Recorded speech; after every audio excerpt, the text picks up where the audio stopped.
Buenas noches, damas y caballeros. ¿Cómo están? Hoy nuestro viaje será en Nuevo León.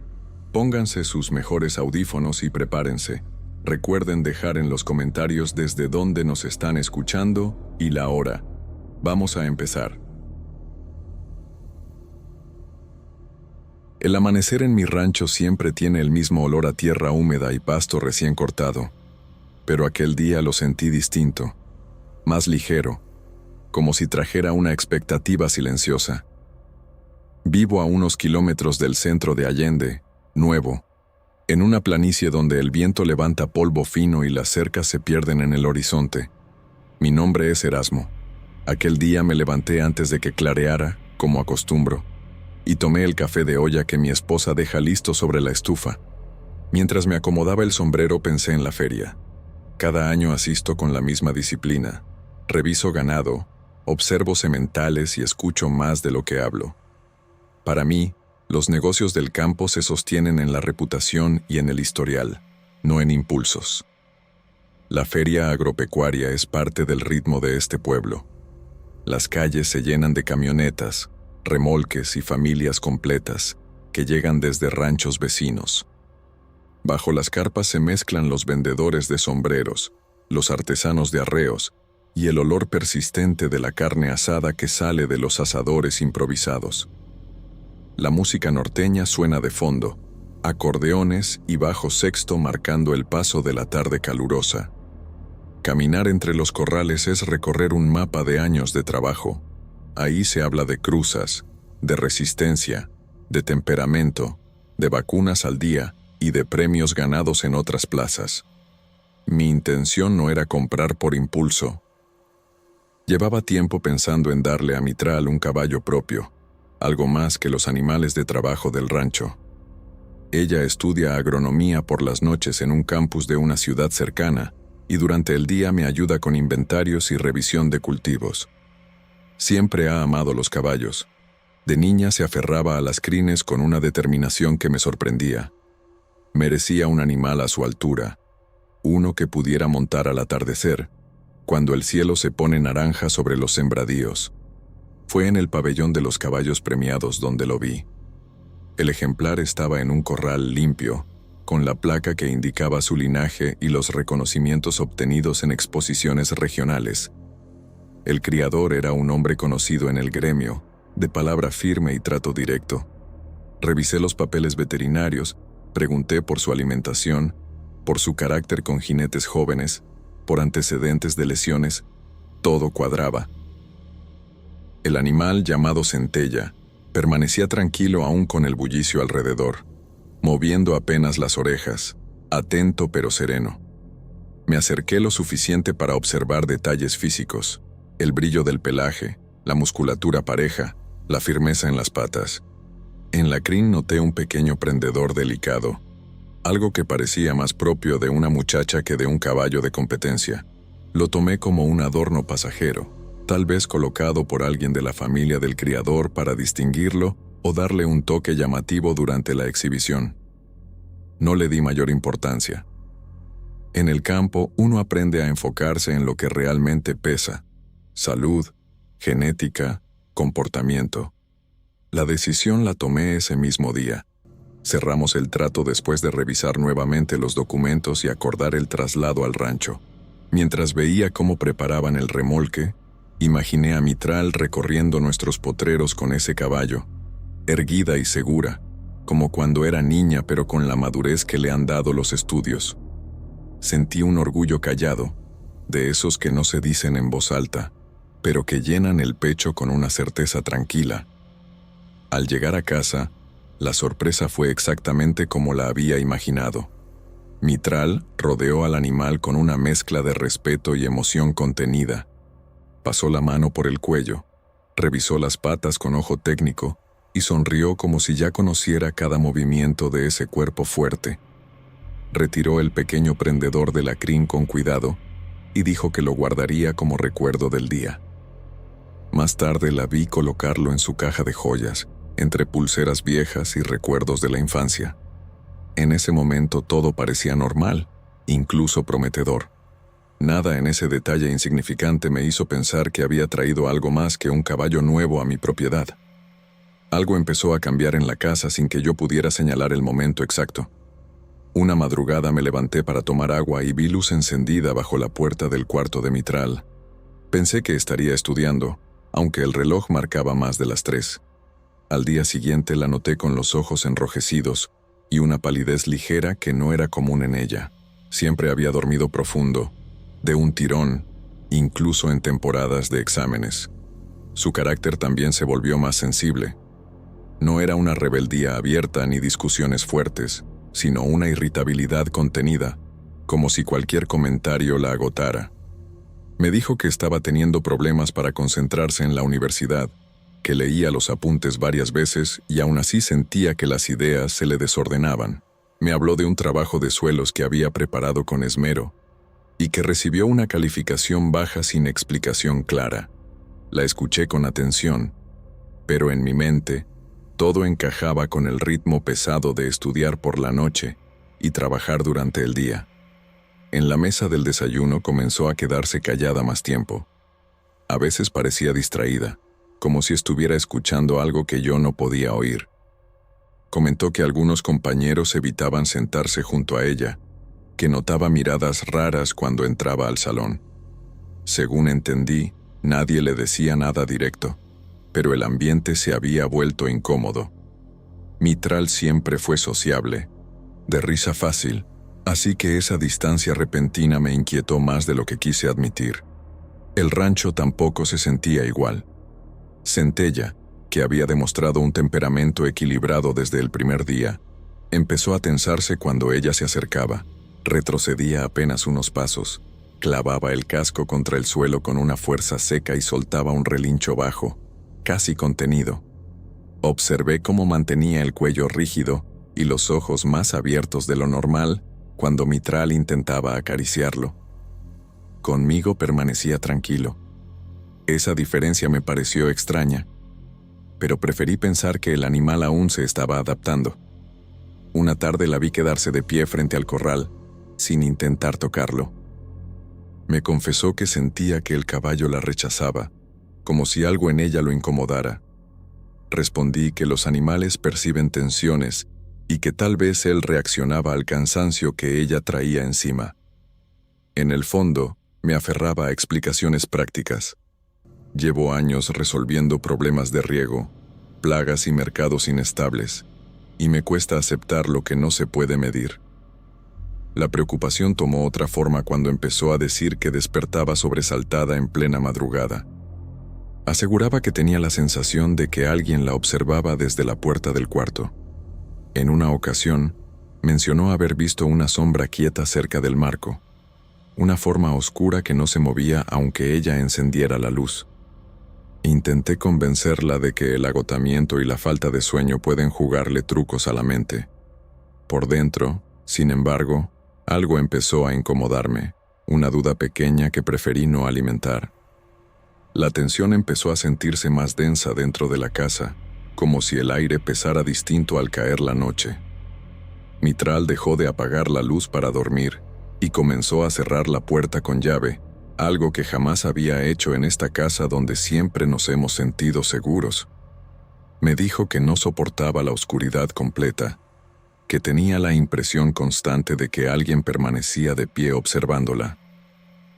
Intenté mantener la calma frente a ella, atribuyendo todo al estrés y a la falta de descanso, pero por dentro una inquietud sorda me acompañaba incluso cuando recorría los corrales al amanecer. Su mirada cambió. Se volvió más alerta, como la de un animal que percibe algo antes que los demás. A veces se detenía a mitad del pasillo y volteaba hacia la puerta de su cuarto con una expresión difícil de describir. Yo quería seguir siendo el hombre práctico que resuelve problemas con lógica, pero empecé a dormir más ligero, atento a cualquier ruido mínimo en la casa. El silencio nocturno, que antes me resultaba familiar, comenzó a parecerme cargado de algo que no alcanzaba a comprender. En el rancho ocurrió lo que terminó de inquietarme. Mitral intentó montar a Centella una tarde clara, sin viento ni distracciones alrededor. Apenas apoyó el pie en el estribo, el caballo se tensó de una forma brusca y retrocedió con violencia. Sus ojos se abrieron demasiado, las fosas nasales dilatadas, el cuerpo rígido como si algo invisible lo amenazara. Dio un movimiento repentino que casi la lanzó al suelo. Alcancé a sujetarla antes de que cayera mal.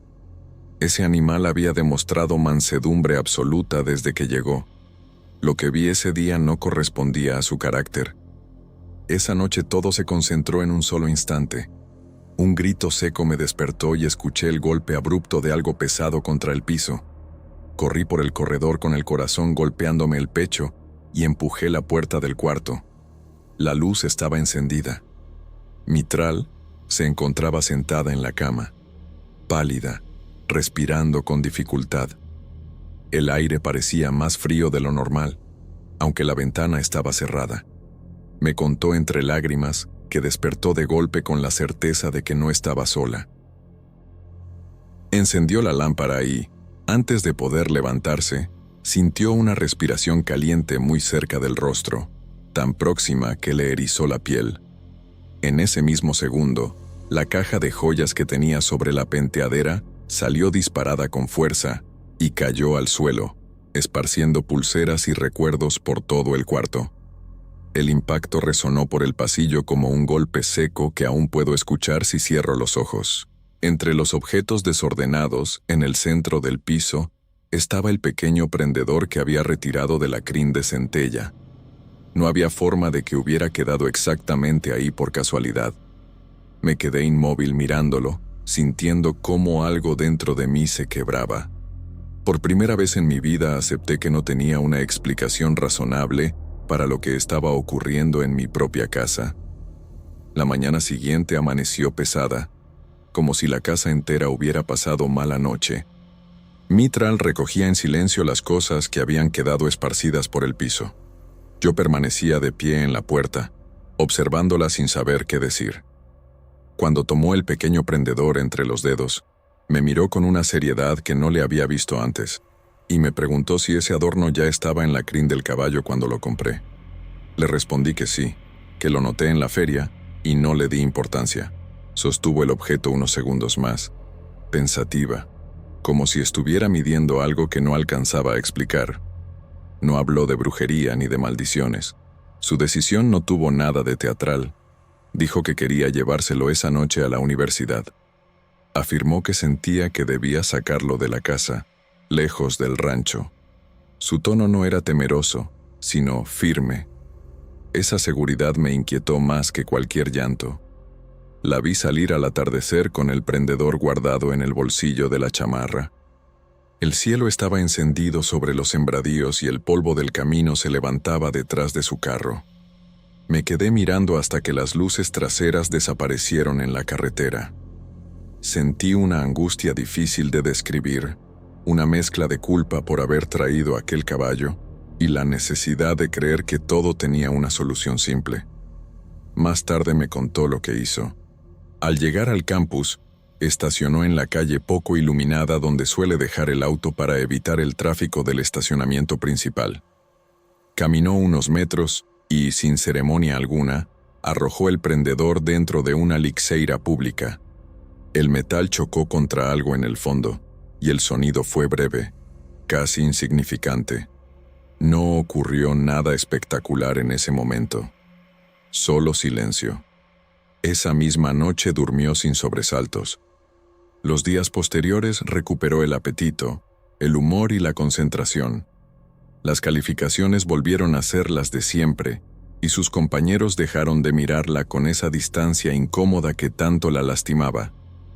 En el rancho, Centella permitió que se acercara sin tensarse. Volvió a aceptar la montura con la docilidad que me convenció de comprarlo.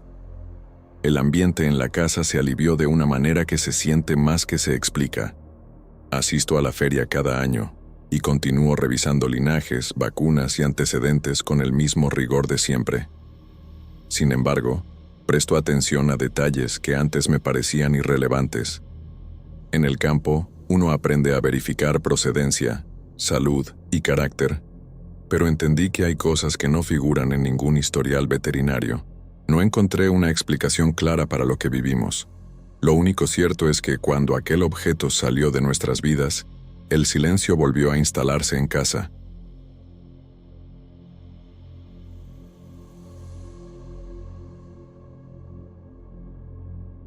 Eran casi las 2 de la mañana cuando salí de Montemorelos con la caja llena de naranjas rumbo a Monterrey, Nuevo León.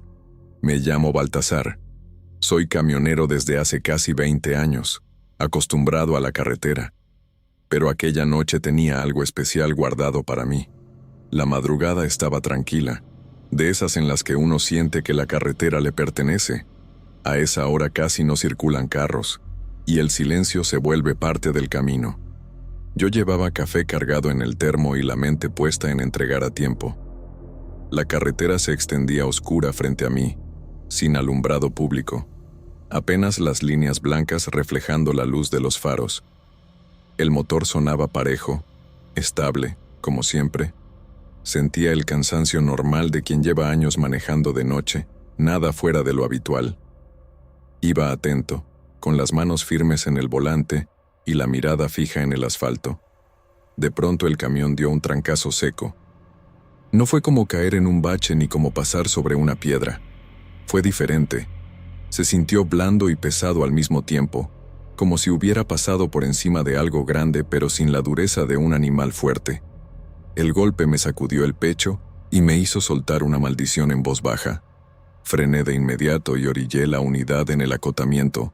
El corazón me latía más rápido de lo que quería admitir. Tomé el celular para alumbrar y bajé con cuidado, sintiendo el aire frío de la madrugada pegándome en la cara. El silencio era tan profundo que podía escuchar mi propia respiración. Revisé el frente del camión, las llantas, la defensa. Caminé unos metros hacia atrás iluminando el pavimento. No había cuerpo, ni animal, ni manchas de sangre. Tampoco vi piezas rotas ni nada colgando de la carrocería. Todo parecía en orden, como si el golpe hubiera sido producto de mi imaginación. Lo único que me llamó la atención fue una marca en el polvo del asfalto, una especie de arrastre leve que se extendía apenas unos centímetros antes de perderse. Me agaché para verla mejor. No supe decir qué era. Pensé en un pedazo de hule, en una bolsa pesada que el viento hubiera empujado, quizá algún animal pequeño que logró moverse después del impacto. Regresé a la cabina intentando convencerme de que no había pasado nada grave. Encendí de nuevo el motor y retomé la carretera, pero algo dentro de mí no estaba tranquilo. Me descubrí mirando más seguido el retrovisor central, como esperando ver algo que explicara lo ocurrido. Me repetía que había sido un objeto cualquiera en la pista, aunque en el fondo una incomodidad persistente empezaba a crecer sin que pudiera darle nombre. La carretera seguía vacía y silenciosa, pero algo dentro de mí comenzaba a tensarse. El radio estaba sintonizado con música norteña, mi compañera habitual en los viajes largos, y de pronto empezó a chisporrotear.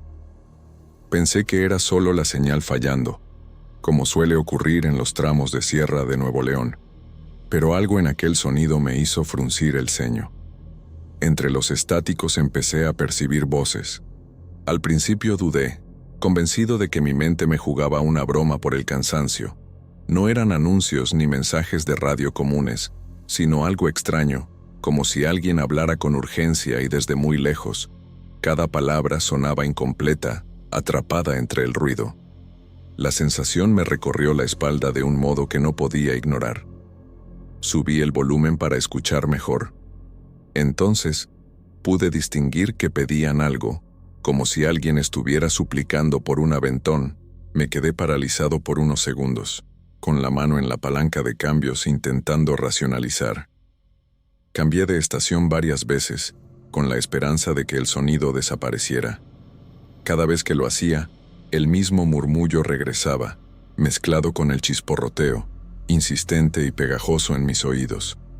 Decidí apagar el radio por completo.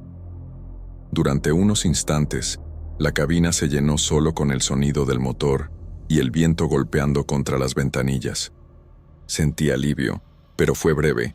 El aparato se encendió solo, como si alguien lo manipulase, La frecuencia cambió lentamente hasta situarse en un punto donde las voces parecían más claras. El estómago me dio un vuelco. Golpeé levemente el tablero, revisé el botón de encendido y observé la faja de cables visibles. Todo parecía normal. El fenómeno no era estruendoso ni espectacular, era sutil, apenas perceptible, y eso era lo que más me perturbaba. La mente comenzó a enlazar el golpe que sentí en la carretera con las voces que ahora no podía ignorar. Intenté concentrarme en la carretera y respirar profundo. Abrí un poco la ventana para escuchar el viento real. Encendí la ventilación más fuerte y me dije que eran imaginaciones mías, fruto del cansancio y la rutina de viajes largos. Aún así, cada pocos segundos me descubría volteando hacia el asiento del copiloto. Sabía que no había nadie, pero la sensación de un peso invisible me obligaba a mirar. La inquietud se volvió obsesión. Tenía la impresión de que alguien estaba sentado allí, observándome en silencio. Cada parpadeo me hacía sentir más incómodo, con el corazón acelerado y las manos sudorosas sobre el volante. El miedo crecía silenciosamente, mezclado con incredulidad y una sensación de vulnerabilidad que nunca había experimentado antes en la carretera. Al final, me di cuenta de que sostenía el volante con fuerza excesiva y que mis manos estaban empapadas en sudor. El radio continuaba murmurando, y yo no podía ignorarlo. Sentí que algo invisible me acompañaba, como si hubiera un pasajero que no podía ver pero cuya presencia no dejaba de presionarme. Cada kilómetro que avanzaba, la sensación de inquietud se hacía más real, más tangible, y supe que no sería fácil dejarla atrás. El tramo de la carretera se volvió más sinuoso, y cada curva parecía alargar la tensión que llevaba acumulada desde el primer golpe. Mi cuerpo estaba en alerta constante. Cada fibra parecía esperar que algo apareciera de la nada. Decidí no mirar más el asiento del copiloto. Mejor concentrarme en la carretera, en la pintura blanca de los límites y en el reflejo de los faros en el asfalto húmedo por la madrugada. El corazón me latía con fuerza, pero intentaba respirar despacio, contar mentalmente los segundos entre curva y curva. Sentía que cada chisporroteo del radio y cada sombra en el retrovisor central eran señales de algo que no podía controlar.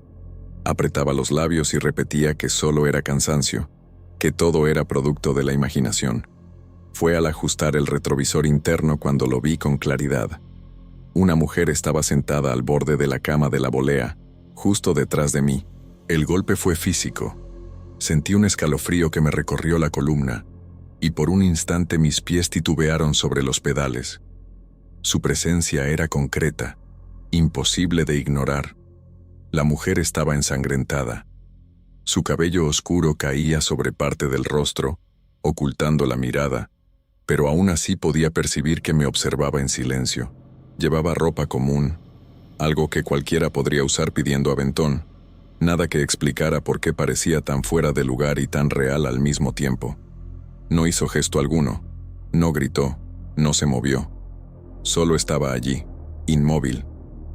El camión se desvió ligeramente de la línea de la carretera y sentí que la sangre se me helaba en las venas. Mi cuerpo tembló y el miedo casi me hace perder el control del volante. Logré frenar con fuerza controlada y estacionar en el acotamiento. El motor vibraba bajo mí, como si también estuviera en shock. Respiraba con dificultad y cada inhalación me dolía en el pecho. Por varios segundos, no tuve valor de girar el cuerpo para mirar de nuevo la cama de la volea. Cuando finalmente giré lentamente, el lugar estaba vacío. No había marcas en el colchón, ni olor extraño, ni nada fuera de lugar. La cabina estaba igual que siempre, limpia, silenciosa, como si nada hubiera ocurrido. Aún así, la sensación de que alguien había estado ahí permanecía, sólida y perturbadora. Bajé del camión otra vez, esta vez con miedo genuino recorriendo todo mi cuerpo. Observé la oscuridad de la carretera, las montañas al fondo y el silencio absoluto que me rodeaba. Miré el radio. Estaba completamente mudo, como si ninguna de las voces, ningún susurro, hubiera existido jamás. El vacío de la cabina y la carretera no me tranquilizaban, solo confirmaban que algo invisible había pasado junto a mí. El resto del viaje hacia Monterrey transcurrió en un estado de alerta constante. No hubo nuevos fenómenos visibles, pero la sensación de compañía no desapareció. Cada sombra en la carretera, cada reflejo de los faros en el asfalto, me hacía recordar lo que había visto y me obligaba a mantener las manos firmes sobre el volante. Al estacionar para descargar la carga, evité comentar lo sucedido con los compañeros del trabajo. Temía que me miraran con incredulidad o, peor aún, se rieran de mí. Guardé silencio y me limité a realizar mi labor con normalidad, intentando que mi semblante no delatara la inquietud que me seguía acompañando. Durante el trayecto de regreso a casa, decidí hacer una parada en una iglesia de barrio. Sin dramatizar, sin mencionar nada a nadie, pedí un pequeño frasco de agua bendita. La sacerdotisa me lo entregó sin preguntas, y yo me sentí extrañamente aliviado solo con tenerlo en la mano. Al llegar a mi casa, entré en la cabina vacía y esparcí el agua bendita por el tablero, el asiento del copiloto y la cama de la volea. No hubo reacción sobrenatural, no se escuchó ningún ruido, ni apareció señal alguna de lo ocurrido. Aún así, sentí un alivio discreto, como si de alguna manera hubiera marcado un límite invisible que antes me hacía sentir vulnerable. Volví a trabajar, y en los días siguientes no escuché nuevamente las voces en el radio, ni volví a ver a la mujer. Sin embargo, cada vez que paso por el mismo kilómetro de la carretera en Montemorelos, reduzco instintivamente la velocidad. La duda persiste. Nunca supe exactamente qué atropellé esa madrugada. No hay registros de accidentes recientes en esa zona, y tampoco busqué confirmación. El peso de lo desconocido se quedó conmigo, silencioso, constante. Continúo trabajando como camionero, recorriendo las mismas carreteras, pero desde aquella noche evito mirar demasiado tiempo el retrovisor interno después de la medianoche. Y aunque no me considero supersticioso, mantengo siempre un frasco de agua bendita dentro de la cabina. Es un pequeño gesto que me recuerda que, aunque no pueda explicar todo lo que vi y escuché, al menos puedo sentirme un poco más protegido mientras manejo por la carretera.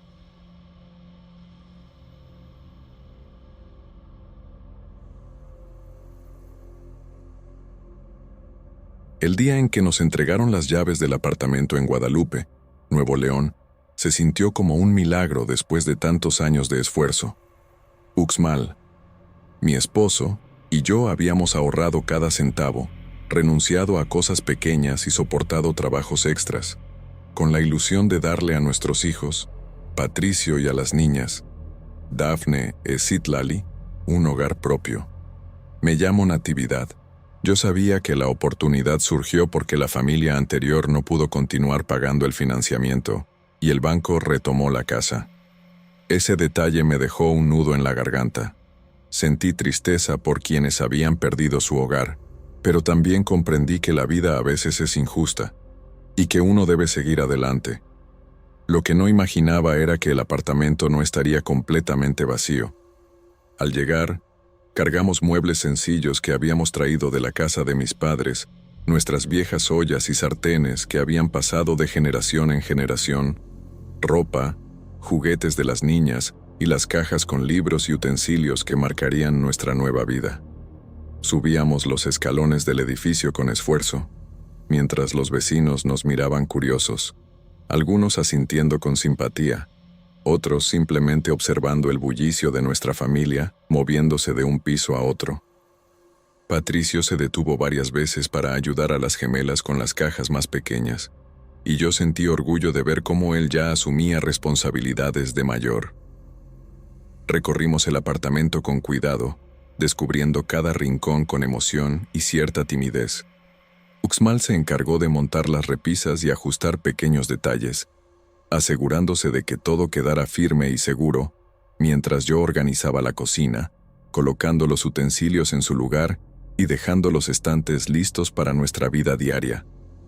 Las niñas corrían entre las habitaciones, riendo y jugando, haciendo sonar las puertas al cerrarlas, Mientras Patricio se ocupaba de descargar las últimas cajas, la casa se llenaba de una mezcla de risas y murmullos de instrucciones, creando un ambiente cálido y familiar.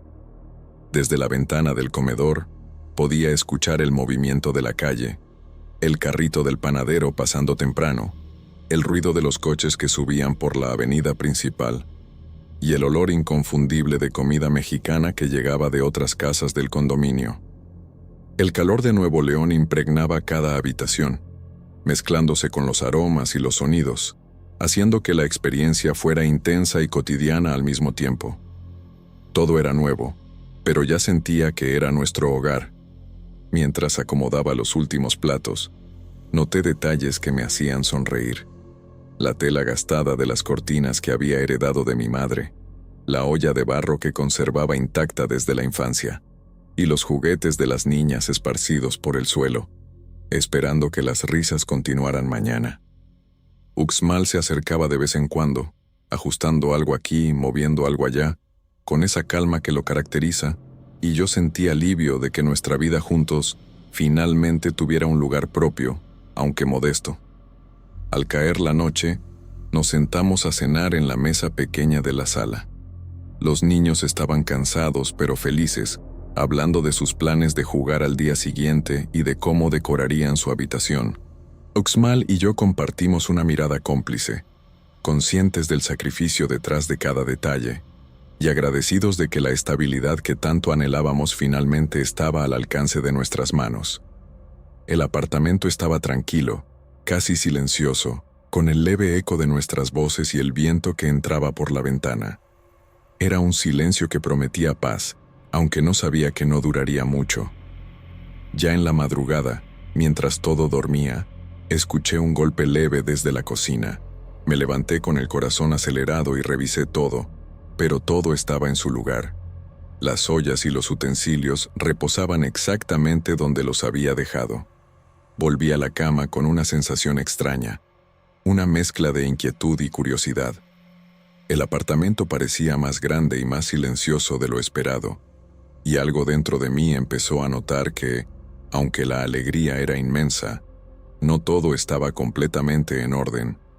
Esa fue la primera noche en que la casa nos susurró que quizá no estábamos solos.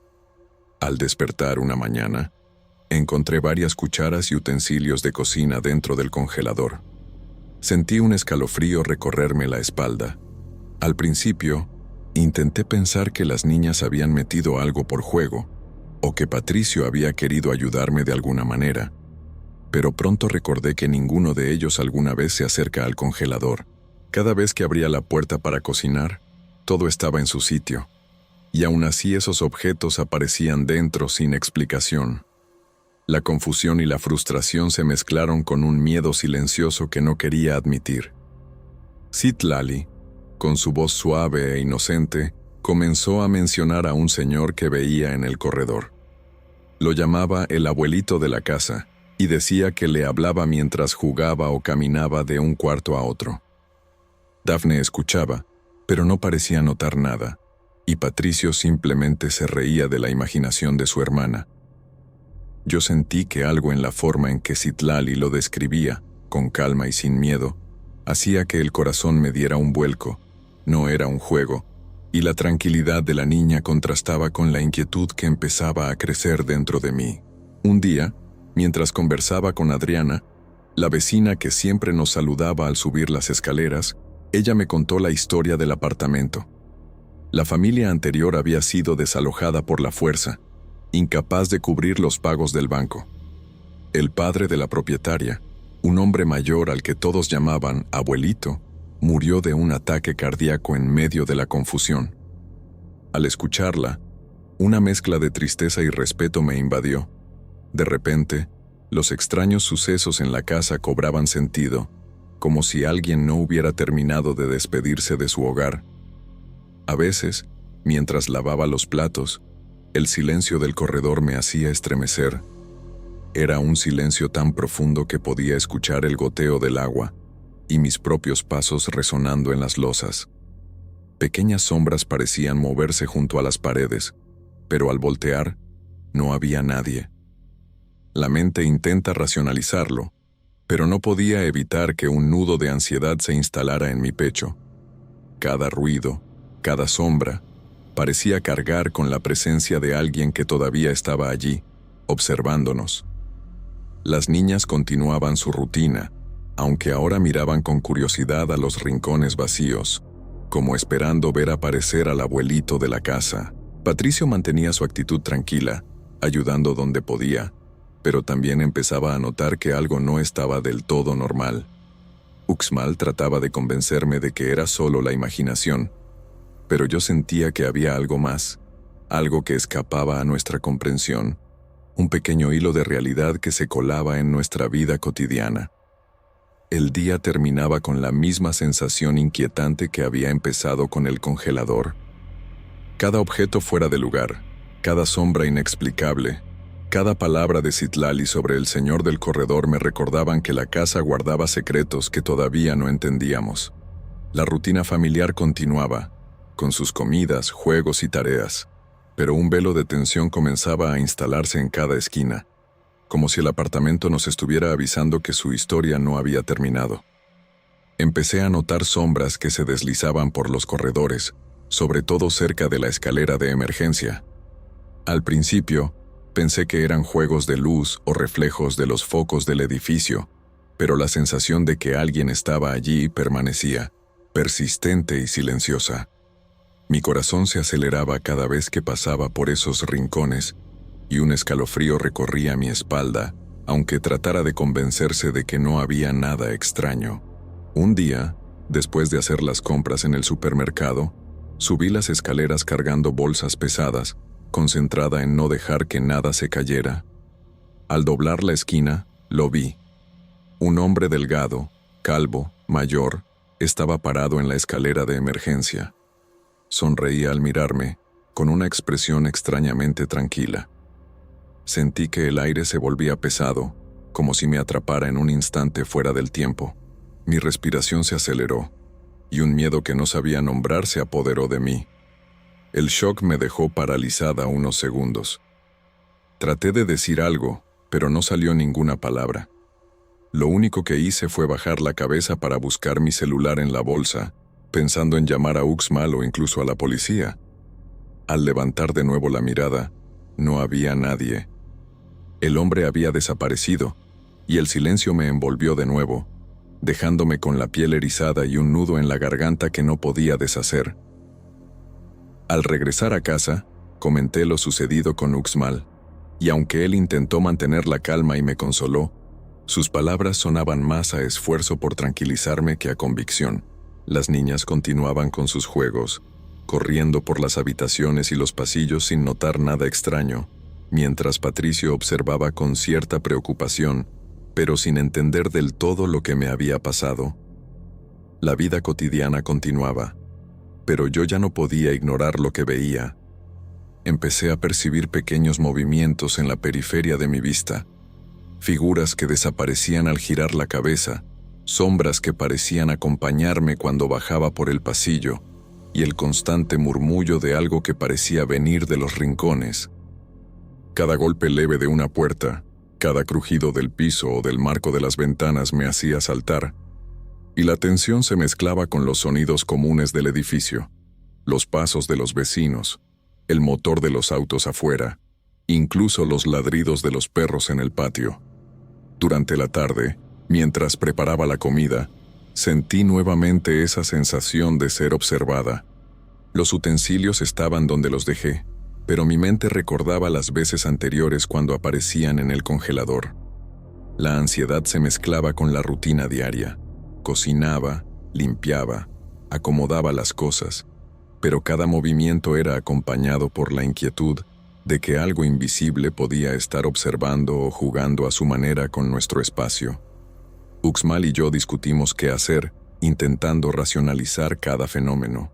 Él me insistía en que la lógica debía prevalecer y que quizá era mi imaginación o cansancio. Yo quería creerlo, pero las apariciones de las sombras y la imagen del hombre calvo en la escalera no se borraban de mi mente. Cada día se volvía un delicado equilibrio entre el miedo y la necesidad de continuar con nuestra vida familiar, sin alterar demasiado la rutina de los niños. Cuando me acostaba por la noche, sentía que el apartamento ya no era solo nuestro hogar, sino un lugar compartido con alguien más. La presencia del abuelito parecía inofensiva, silenciosa, pero constante, recordándonos que el pasado del apartamento seguía vivo.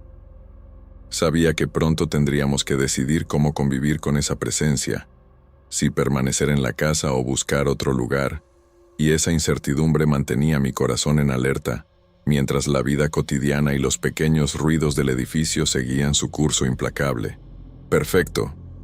Vamos a ajustar toda la parte 4 para que Bobo sea reemplazado correctamente por abuelito, manteniendo el español mexicano natural y la verosimilitud del relato. Aquí tienes la versión corregida. Adriana nos llevó una tarde al cementerio local, guiándonos por caminos estrechos entre lápidas antiguas y flores marchitas. Sus palabras dibujaban la historia del abuelito mientras caminábamos.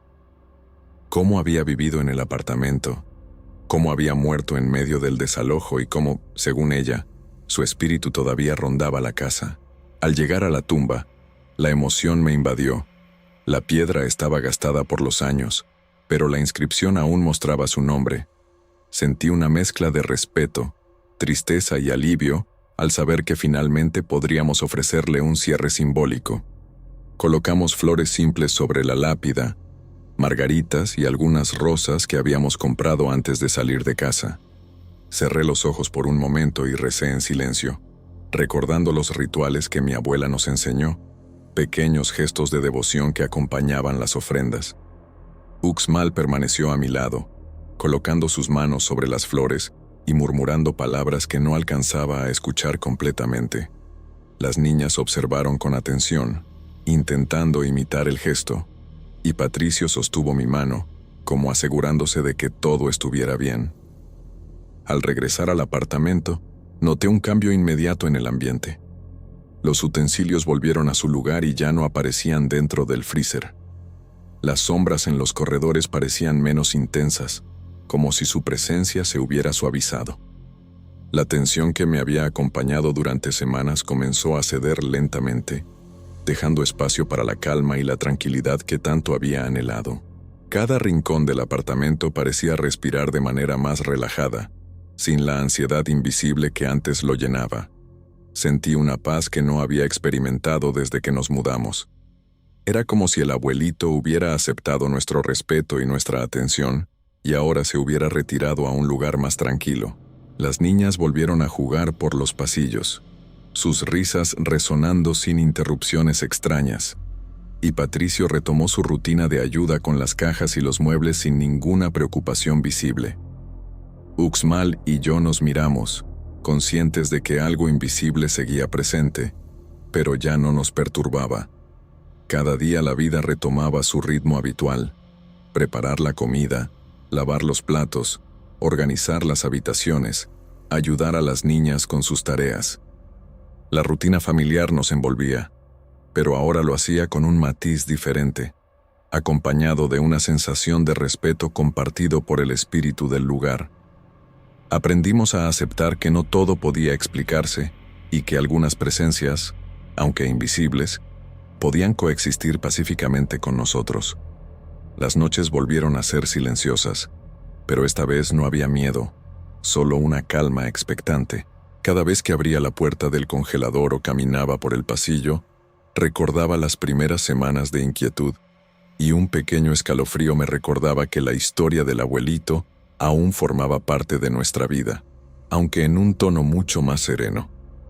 La presencia que antes parecía inquietante ahora se sentía más como un guardián silencioso. Al irme a dormir, a veces percibía un leve susurro de viento o un aroma familiar de flores, como si el abuelito nos estuviera recordando que estaba allí, tranquilo, observando desde la distancia. Ya no sentía miedo, sino una conciencia de respeto y convivencia, la certeza de que los espíritus también podían encontrar consuelo con gestos simples y sinceros. La casa había recuperado su armonía, y nosotros también. Incluso con la calma, pequeños detalles continuaban recordándonos que la historia no había terminado del todo. Un objeto ligeramente movido, un sonido imperceptible, un rincón que parecía distinto al despertar. Sin embargo, aprendimos a vivir con esos indicios, sabiendo que la presencia del abuelito permanecía, invisible pero serena, y que nuestra familia había encontrado un equilibrio entre el respeto por lo que no comprendemos y la vida cotidiana que queríamos construir.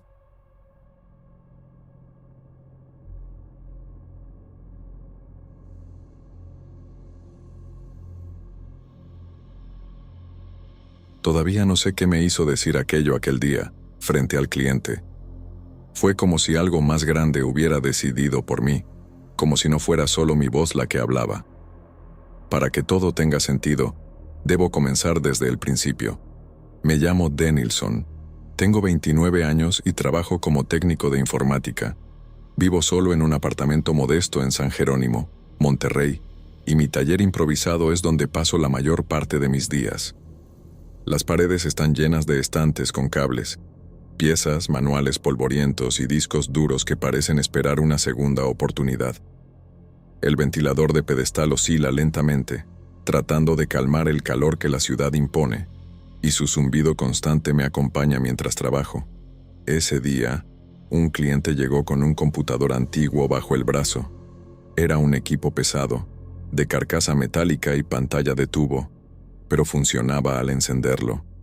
Me pidió, con voz grave y contenida, que recuperara unos archivos de audio muy importantes, grabaciones de su hijo fallecido. Intentó explicar la relevancia de esos archivos sin entrar en demasiados detalles, y pude notar que su tristeza no necesitaba palabras. Al abrir el computador y explorar sus carpetas, me encontré con archivos corrompidos, nombres que no tenían sentido y directorios vacíos. Entre ellos aparecieron, de manera extraña, archivos de audio que no había visto antes. Parecía como si el sistema decidiera mostrarme cosas que no esperaba encontrar. Decidí reproducir el primer archivo. Un sonido sencillo, solo una respiración larga y pausada, se escuchó por los altavoces. Sentí un escalofrío recorrer mi espalda, algo que no podía explicar solo con el calor o el cansancio. Al principio pensé que era un error del programa o del hardware, pero había algo en ese sonido que no podía ser técnico. Mientras avanzaba, seguía con mis rutinas. Bebía café de la taza que siempre guardo cerca del teclado, anotaba horarios en un cuaderno pequeño, reorganizaba herramientas dispersas por la mesa. Cada acción parecía normal, cotidiana, pero al mismo tiempo, algo invisible mantenía mi atención fija en la pantalla. Pasé la tarde revisando cada carpeta, cada archivo, intentando comprender cómo habían aparecido aquellos audios. No había señales de malware ni programas desconocidos que pudieran generar esos sonidos. La sensación de que alguien, o algo, me observaba mientras trabajaba comenzó a crecer lentamente, y me encontré respirando más rápido sin darme cuenta. Cuando finalmente cerré el primer día de trabajo, apagando el computador y dejando la luz del taller encendida, supe que algo había cambiado. No era solo un trabajo más de recuperación de archivos. Había algo en esos audios que me hacía dudar de todo lo que entendía sobre tecnología y realidad. Era solo el comienzo, y ya podía sentir que nada volvería a ser igual. El taller se volvía más silencioso conforme caía la tarde. El tráfico lejano y los ladridos ocasionales de los perros eran los únicos sonidos que rompían la quietud, mientras yo revisaba el computador con la concentración que siempre me caracterizó. Antes de sentarme de nuevo, preparaba un par de tacos sencillos y encendía la radio local. Esos pequeños rituales me ayudaban a mantener la calma y el enfoque mientras mis manos tocaban cables y teclas. Sin aviso, comenzaron a aparecer más archivos de audio por sí solos. Algunos contenían solo respiraciones largas y tensas. Otros, gemidos bajos que parecían no pertenecer a ningún ser vivo visible. Había archivos donde se escuchaban palabras vagas, como pedidos de ayuda que se disolvían antes de entenderlos por completo. Cada vez que aparecía uno, revisaba logs, antivirus y programas de automatización, pero nunca hallé ninguna explicación técnica. La sensación de ser observado comenzó a hacerse presente, como un peso invisible que se apoyaba sobre mis hombros. Mi respiración se aceleraba y la piel se me erizaba al escuchar cada nuevo audio. Intentaba racionalizarlo, atribuirlo a fallas del sistema o errores de lectura, pero algo dentro de mí me decía que no era tan simple.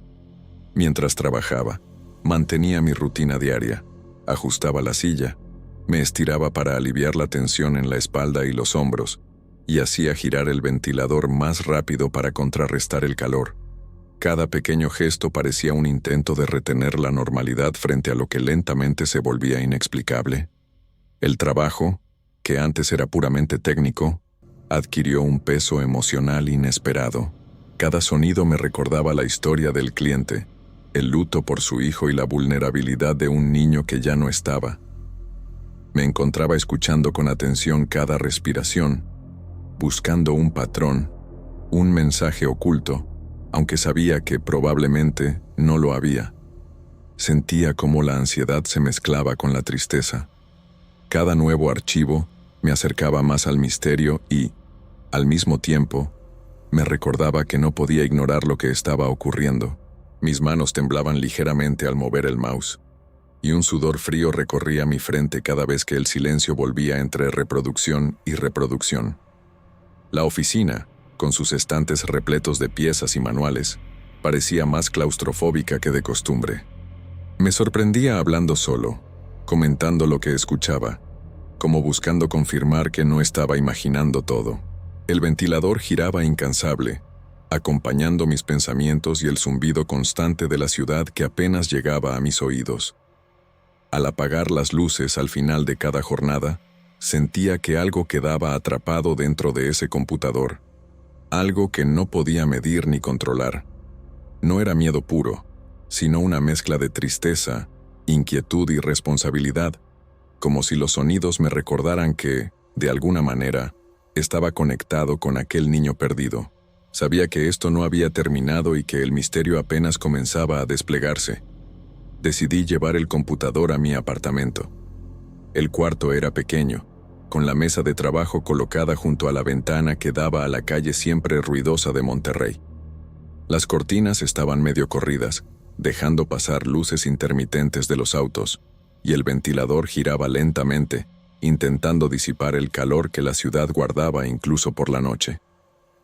La lámpara del techo apenas iluminaba la habitación, y la luz azul del monitor destacaba mis manos sobre el teclado. Al encender el equipo, noté que algunos archivos de audio empezaron a reproducirse solos. No había sonidos claros, solo respiraciones largas y silenciosas que parecían llenar la habitación. Revisé todas las rutas, comprobé cada carpeta, incluso conecté mis discos de respaldo, pero no encontré ningún archivo que correspondiera a los audios. Todo parecía normal, salvo por la sensación de que algo en la máquina estaba fuera de mi alcance. Intenté concentrarme en los aspectos técnicos. Reinicié el sistema, escaneé con todos mis programas y busqué cualquier anomalía en los registros. Cada intento terminaba igual. La computadora parecía funcionar correctamente, pero los audios seguían apareciendo de manera imposible. El miedo no era inmediato, era silencioso, persistente, y me obligaba a mirar alrededor de la habitación cada pocos segundos. Mientras trabajaba, el sudor frío recorría mi espalda y mis manos temblaban ligeramente al mover el mouse. La rutina diaria que antes me ayudaba a mantener el control, como tomar café o revisar mis notas, ya no era suficiente.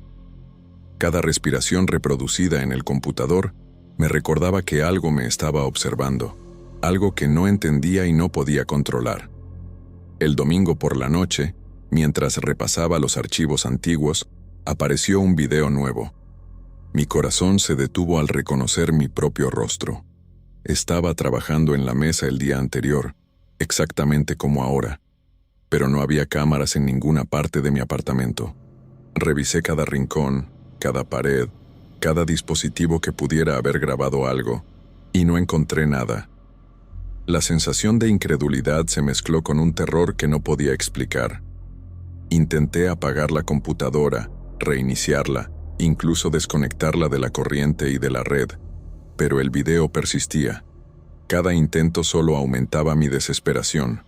La habitación se sentía cada vez más pequeña. El ventilador giraba con un zumbido metálico que parecía acompañar mi ansiedad. Mi mente buscaba explicaciones racionales, pero ninguna podía sostenerse ante lo que veía.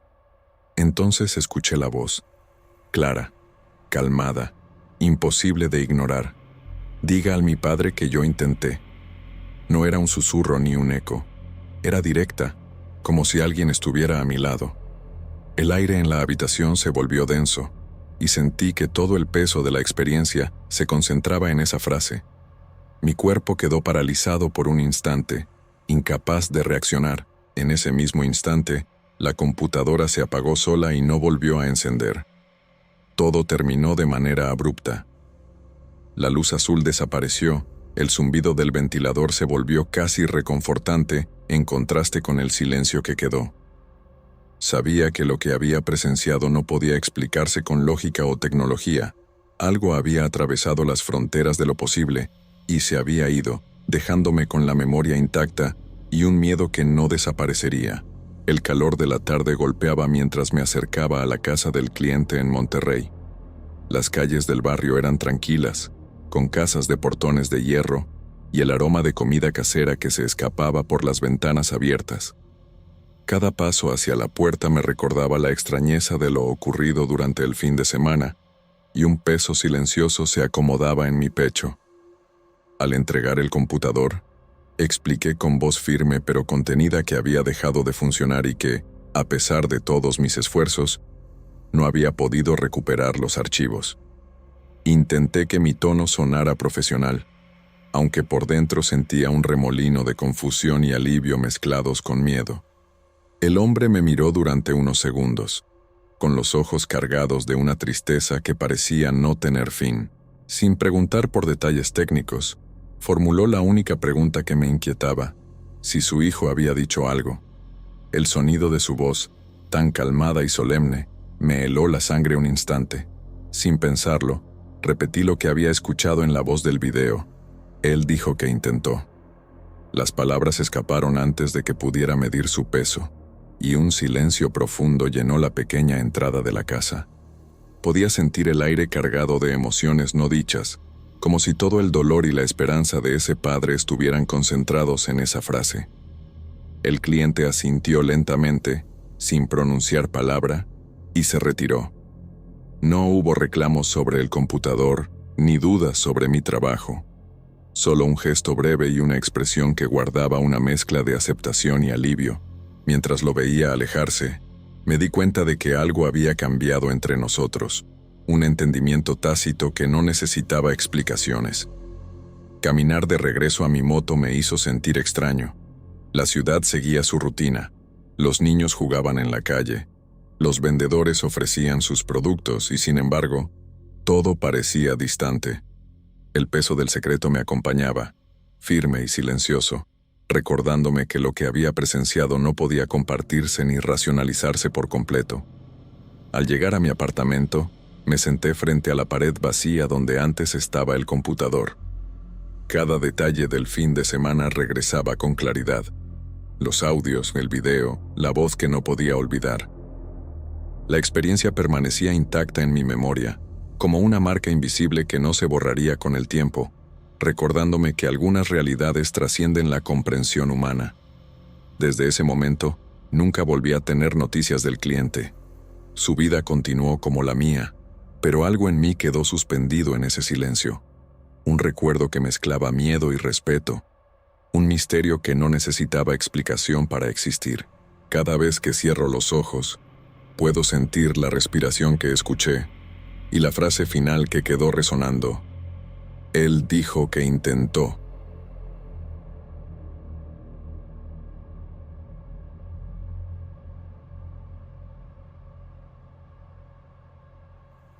Abrí la puerta de la tienda y el aroma a café recién hecho del local vecino me dio la bienvenida como cada mañana.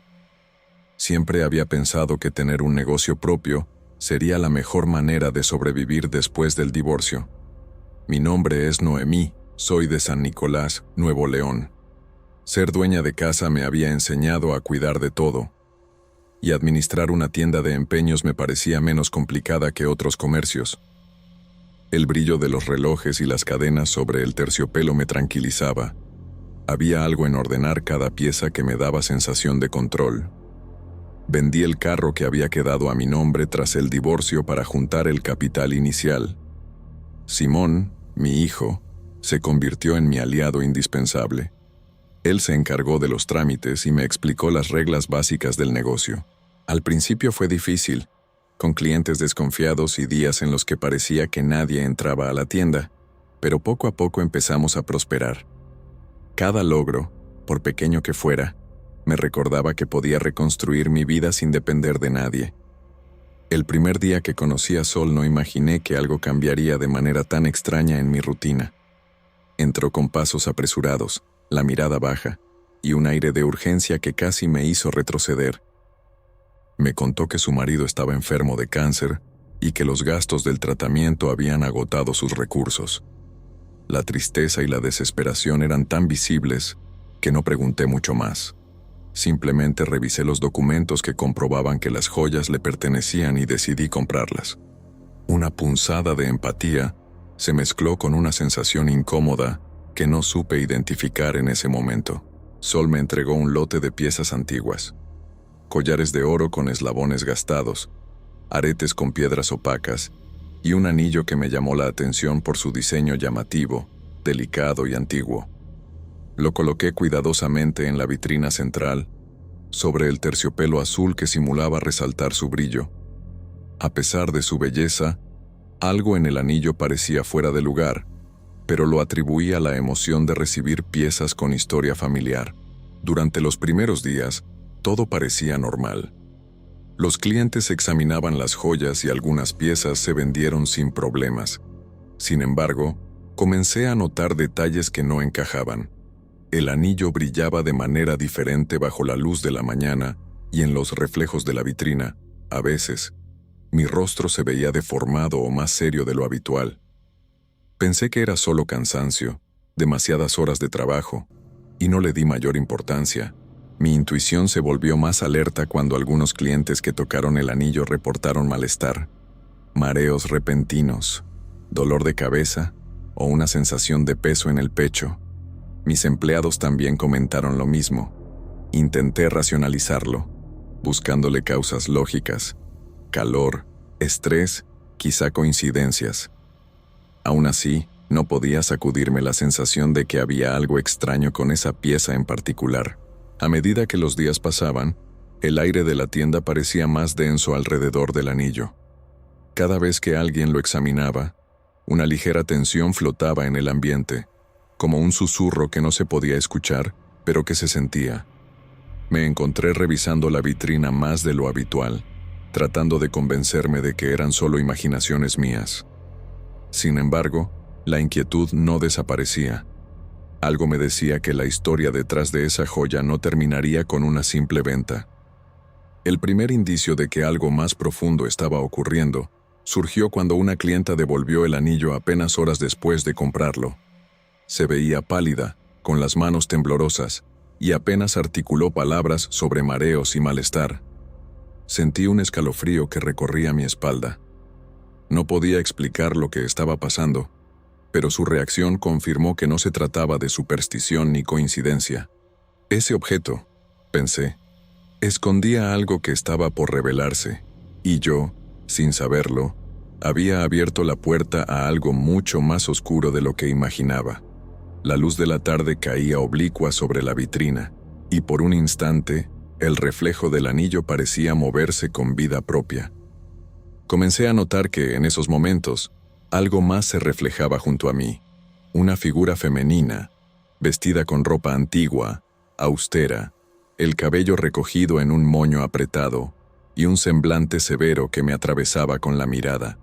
Cada vez que intentaba fijarla, desaparecía, como si supiera que yo la estaba observando. Clientes que adquirieron el anillo parecían no soportarlo. Uno regresó con las manos temblorosas, quejándose de mareos y un peso insoportable en el pecho. Otro lo devolvió con la voz apagada, apenas logrando decir que algo lo había incomodado de manera inexplicable. La tienda, que antes estaba llena de murmullos y transacciones cotidianas, empezó a sentirse cargada, como si un aire denso se hubiera instalado de manera permanente. Yo misma empecé a sentir sus efectos. Las noches eran cortas, interrumpidas por pesadillas donde una mujer lloraba en silencio, cubriéndose el rostro con las manos, y yo podía percibir la humillación y el dolor de cada lágrima. Dormir se volvió un lujo, y, aún despierta, la sensación de que alguien observaba mis movimientos me acompañaba. Las demás joyas parecían inofensivas, pero el anillo tenía su propia presencia, un peso invisible que se imponía sobre todo lo demás. La rutina diaria continuaba: café en la mañana, revisar cuentas, limpiar vitrinas, atender clientes. Sin embargo, cada gesto simple estaba teñido por una inquietud constante. Sentía que la vitrina me devolvía miradas aunque no hubiera nadie frente a ella, como si la figura severa me vigilara y midiera cada decisión que tomaba. La ansiedad se volvió un acompañante silencioso en mis horas de trabajo, y me encontré esperando, sin saber qué, algún indicio de lo que debía hacer con aquella pieza.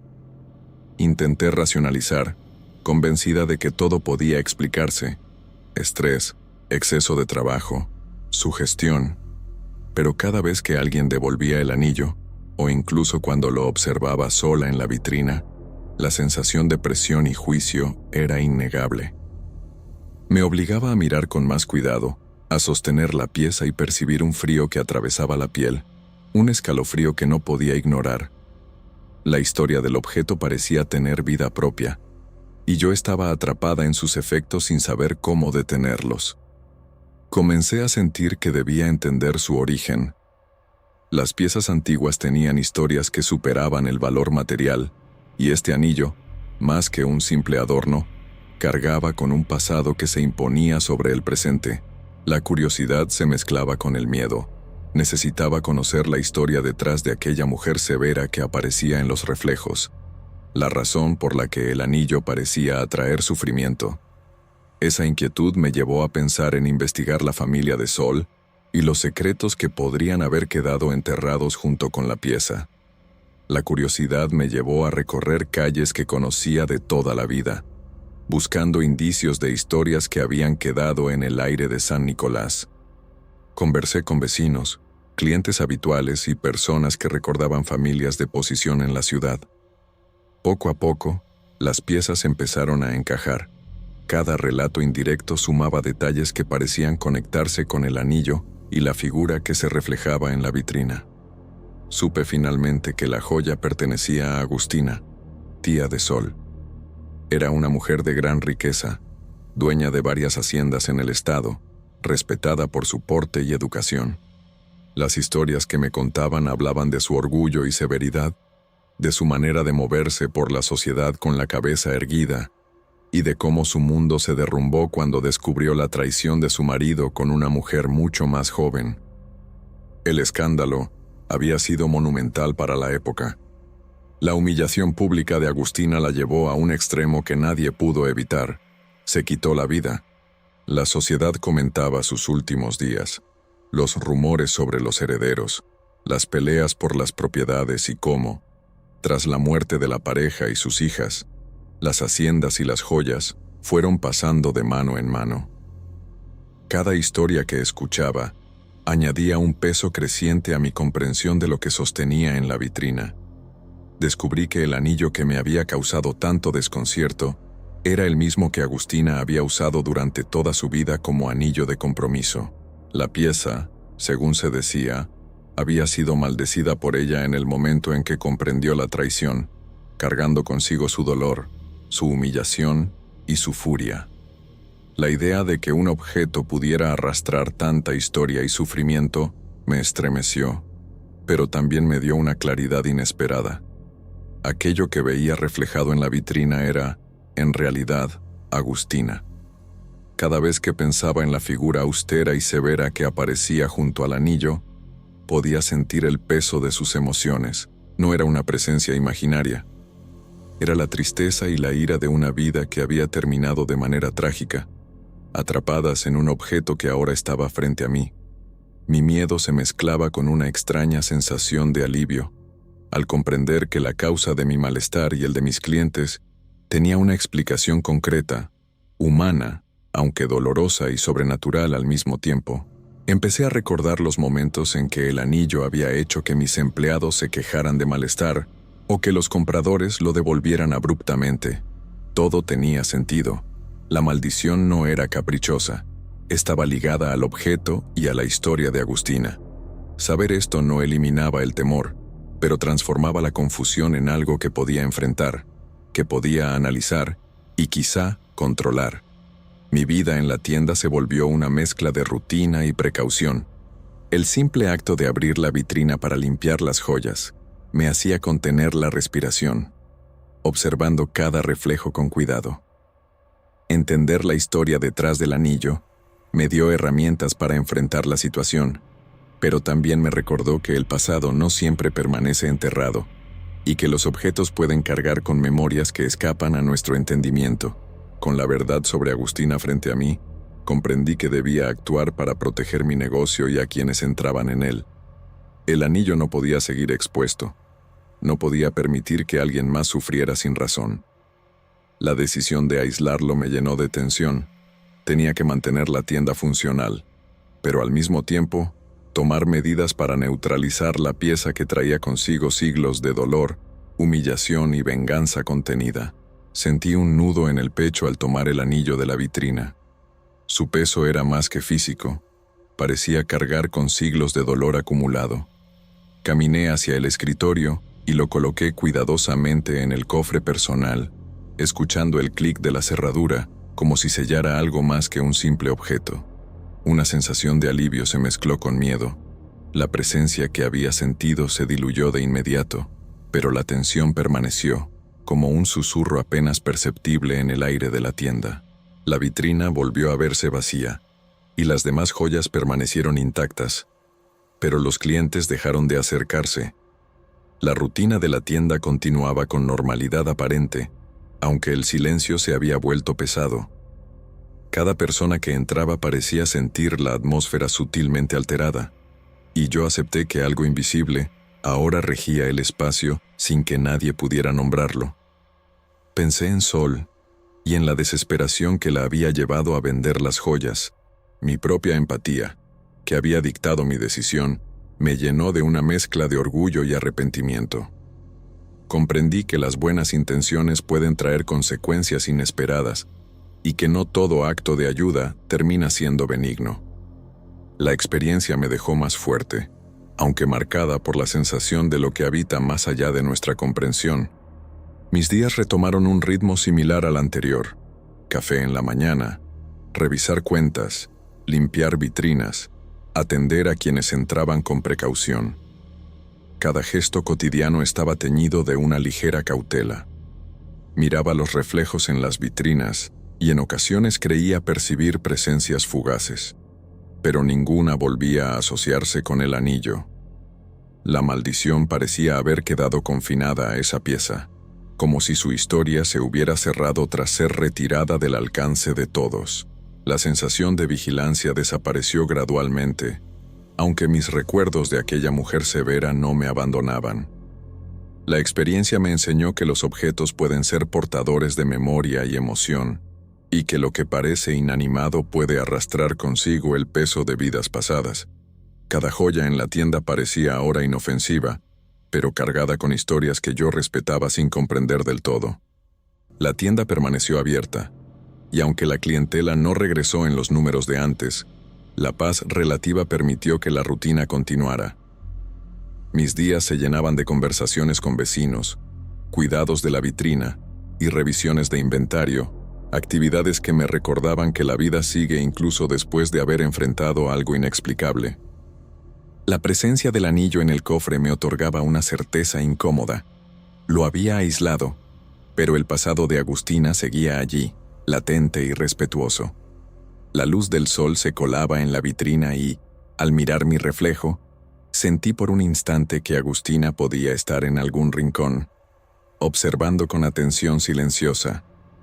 La sensación no era terror, sino una mezcla de respeto y reconocimiento por lo que había presenciado. Había sobrevivido a la tensión y al miedo, y eso me dio fuerza para continuar con la tienda y con mi vida, manteniendo la rutina de una comerciante de San Nicolás, consciente de lo que había ocurrido pero sin permitir que me dominara. El anillo permanecía cerrado en su cofre, y yo continuaba atendiendo mi tienda como siempre, con la tranquilidad de haber actuado con prudencia y la memoria de algo que pocos creerían. La historia parecía real, cargada de hechos, emociones y recuerdos humanos, y aunque el misterio seguía flotando en el aire, había encontrado la manera de convivir con él sin perder la cabeza ni el control de mi vida.